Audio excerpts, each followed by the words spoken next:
Television's network age. The network age of television ran from 1964 to 1975, and it also included some of the historical and cultural currents that happened after John F. Kennedy's assassination.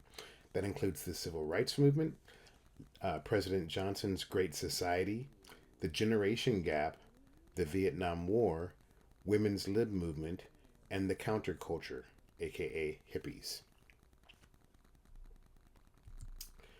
The civil rights movement received intermittent reporting during the late 1950s, but from 1961 to 1962, the networks aired more than 250 hours of non-fiction programming, including a few one-hour documentaries on the civil rights movement. On June 11, 1963, JFK gave a primetime address regarding the civil rights legislation he was proposing, and on August 28, 1963, Martin Luther King gave his I Have a Dream speech. It's important to note that obviously after Kennedy's assassination, it was up to Lyndon Baines Johnson, his successor as president, to get the civil rights legislation passed. TV did reflect the civil rights movement. Amos and Andy, we talked a little bit in Unit 1, polarized both sides. It ran from 1951 to 1954.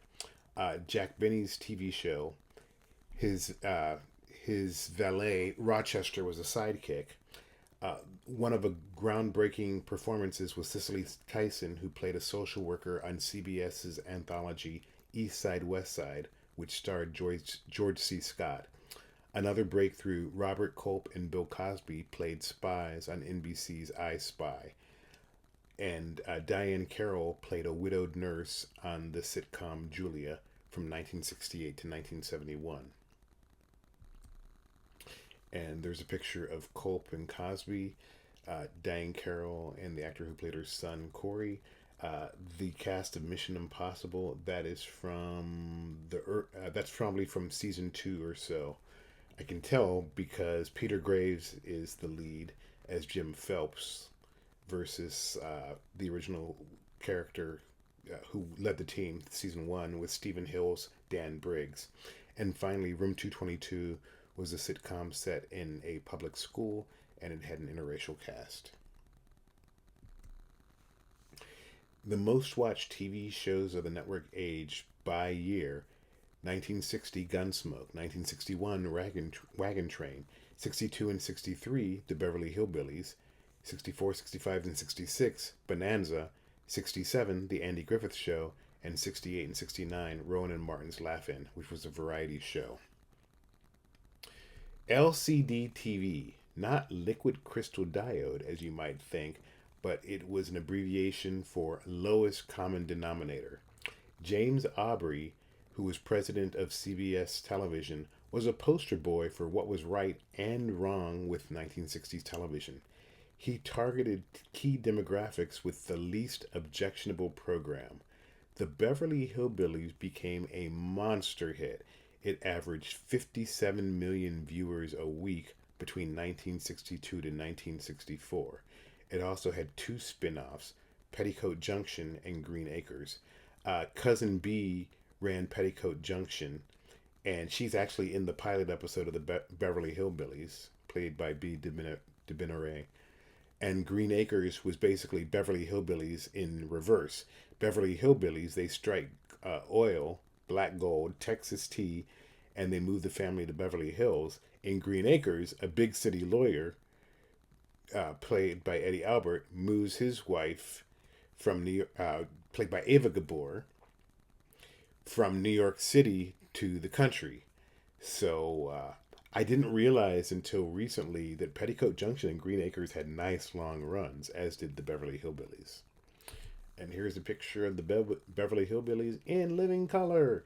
That's Buddy Ebsen as Jed Clampett, Irene Ryan as Granny, Donna Douglas as Ellie Mae, and Max Baer Jr. as Jethro Bodine. Let's talk about movies on television.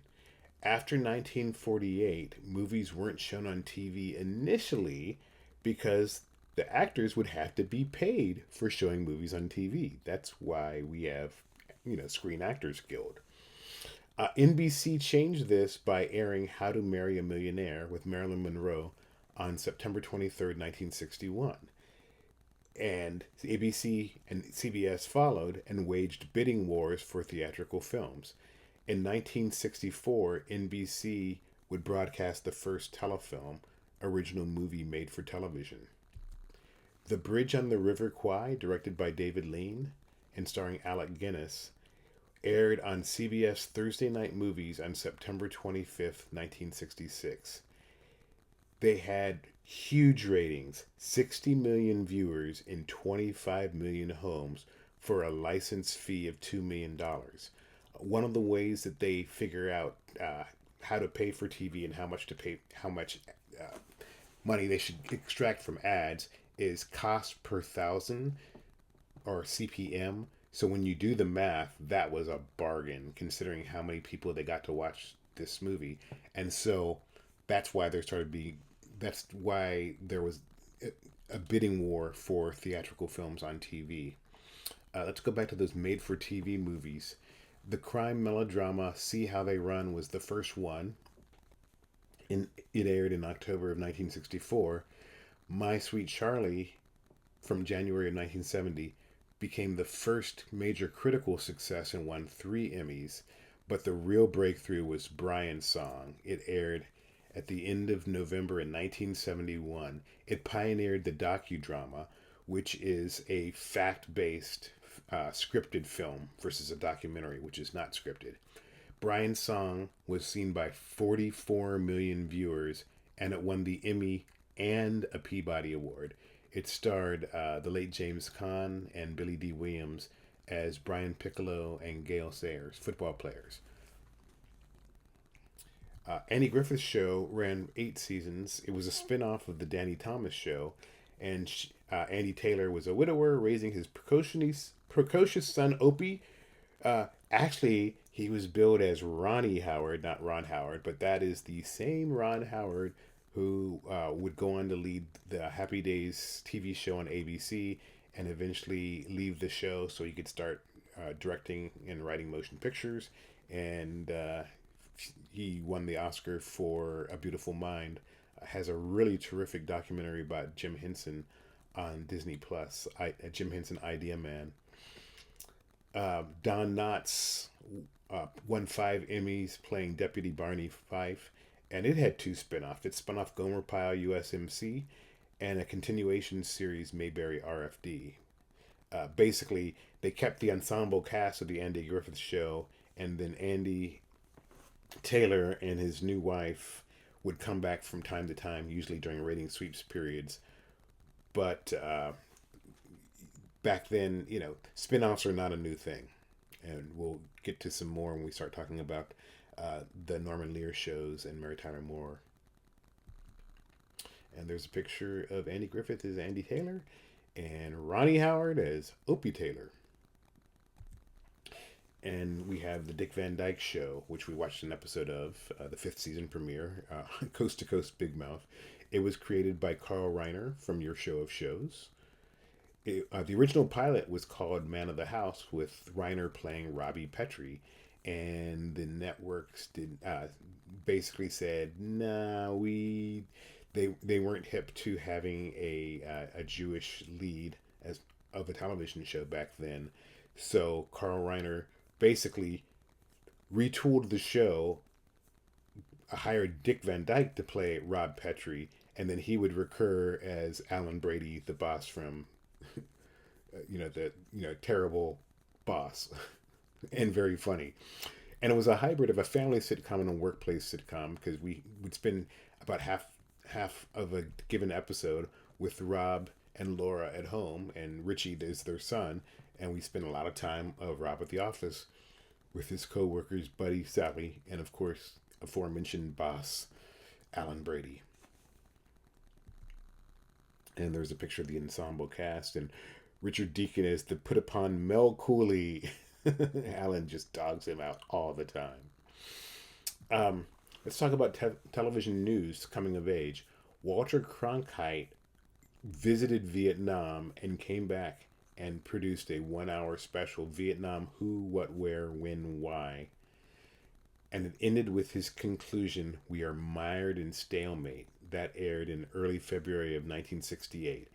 And because Walter Cronkite was the most trusted man on television, perhaps probably the most trusted man on television ever, he largely swayed public opinion. So people after the report turned against the war.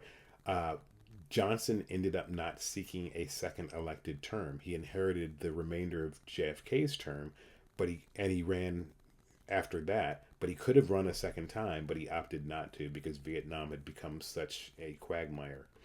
The moon landing occurred on 7/20/69. I was a kid watching it, and it was way cool. Um, Watergate hearings, which culminated in President Richard Nixon's resignation in August of 1974. And there's a picture of Neil Armstrong. Neil Armstrong, the first man to walk on the moon. Iconic picture. MTV has altered that with different colors and flag stuff, and that became one of the logos they used for years. There was a growing satisfaction, however, with U.S. television, and there were three moves made to change that situation. In the late 60s, the Public Broadcasting Act was formed, which created the Corporation for Public Broadcasting. So that CPB underwrites PBS, and that's when Sesame Street was born. Then the second change was the primetime access rule. When I was a kid, primetime television started at 7:30, not 8 o'clock. And then the purpose for the primetime access rule was to allow stations to air arts and education and cultural programs. And instead we got Wheel of Fortune and Jeopardy and some tabloidy news shows like Entertainment Tonight and Inside Edition, Extra, and other things. And the last major change was the financial interest and syndication rule, sometimes known as FinCEN, but really would be FineCEN if you're pronouncing it right.